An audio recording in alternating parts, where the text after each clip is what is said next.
Perlahan tanpa diketahui Kang Zuber, aku menyelinap di antara para jamaah yang hadir. Aku ingin menemui Ning Isma dan menanyakan apa dia selalu menghindar dariku. Salahku apa? Semoga tidak ada orang di sekitar rumah Gus Nur, sehingga aku bisa menemui Ning Isma tanpa diketahui orang. Harapanku terkabul. Rumah Gus Nur terlihat sepi. Semua orang berkumpul di pekarangan depan tempat acara maulid dilaksanakan. Tapi, bagaimana caranya menemui Ning Isma? Bukankah dia sedang sakit? Atau bisa saja dia semakin marah karena kekurangan ajaranku? Hal itu baru terpikirkan olehku sekarang. Rasa takut dan ragu ternyata masih kalah oleh keinginanku untuk bertemu dengan Ning Isma. Biarlah yang akan terjadi, terjadilah. Aku mengendap-endap mendekati jendela yang aku tahu adalah kamar Ning Isma. Ning, ini aku. Jantungku berdetak semakin kencang. Mukaku terasa panas menunggu jawaban dari Ning Isma. Mau apa? Kamu pergi dan jangan temui aku. Lupakan yang sudah terjadi di antara kita. Hatiku bersorak kegirangan mendengar jawaban dari dalam kamar. Suara merdu Ning Isma membuat hatiku bahagia dan bangkit tanpa bisa aku kendalikan.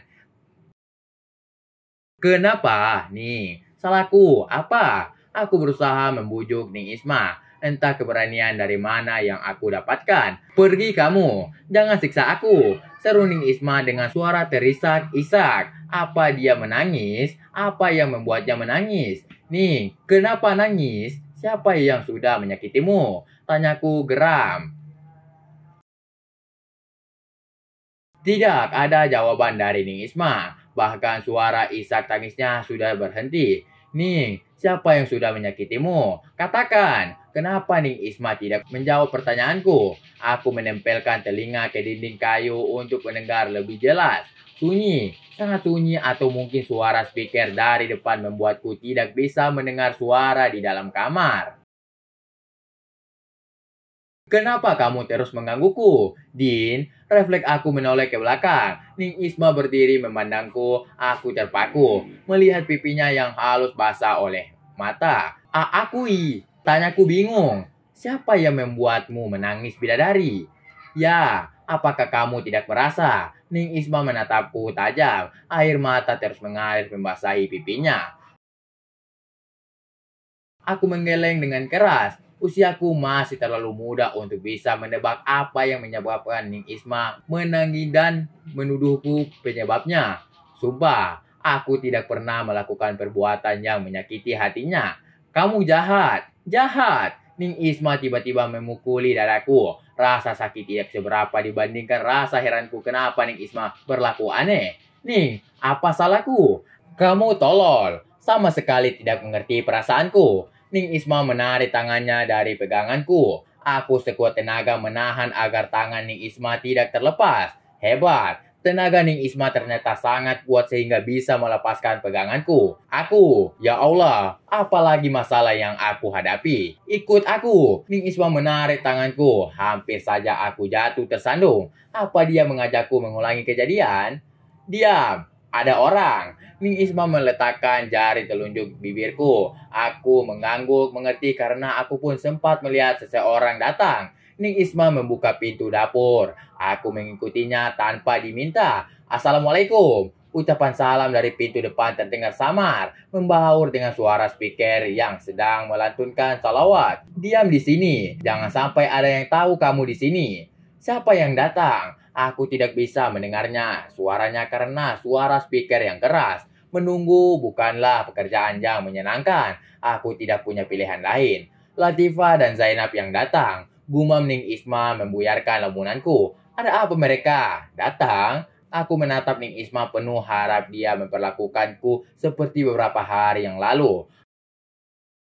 Bukan urusanmu, Din. Bisakah kita menghentikan semuanya dan melupakan apa yang pernah kita lakukan? Itu salah. Ning Isma menghempaskan di bale-bale bambu. Kenapa, Ning? Tanyaku tidak mengerti. Dia sudah memulainya dan tiba-tiba dia ingin mengakhiri begitu saja.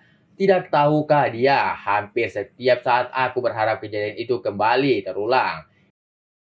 Ini semua salahku. Aku sudah menyerumuskanmu. Seharusnya aku tidak pernah mengenalmu. Din, Ning Isma kembali menangis. Air matanya tumpah tanpa bisa dicegah. Ning, kenapa kamu menangis? Tanyaku heran. Sepertinya tidak ada yang perlu ditangisi. Aku menangis pertemuan kita. Seharusnya kita tidak pernah bertemu sehingga aku tidak perlu jatuh cinta pada orang yang salah. Aku tidak mengerti maksudmu, Ning. Pada siapa kamu jatuh cinta? Ning, tanyaku tidak mampu menebak arah perkataan Ning Isma. Daya pikirku tiba menjadi tumpul. Anak tolol, aku sering memperhatikanmu dari kejauhan saat kita berada di Cirebon. Kamu terlihat berbeda di antara para santri lainnya. Kamu begitu lugu dan bersemangat menghafal setiap kitab sehingga pada Ustadz memuji kamu bisa dengan cepat mengejar pelajaran yang tertinggal dibandingkan para santri lain yang sudah lebih dahulu mondok.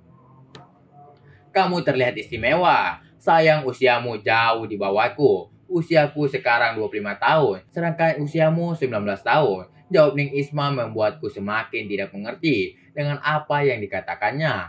Aku nggak ngerti, Ning. Jawabku pelan. Anak tolol, kamu ngerti? Sekarang, tanya Ning Isma. Air matanya semakin deras mengalir dan jatuh membasahi wajahku. Aku hanya terdiam, menatap tak percaya dengan pengakuan Ning Isma.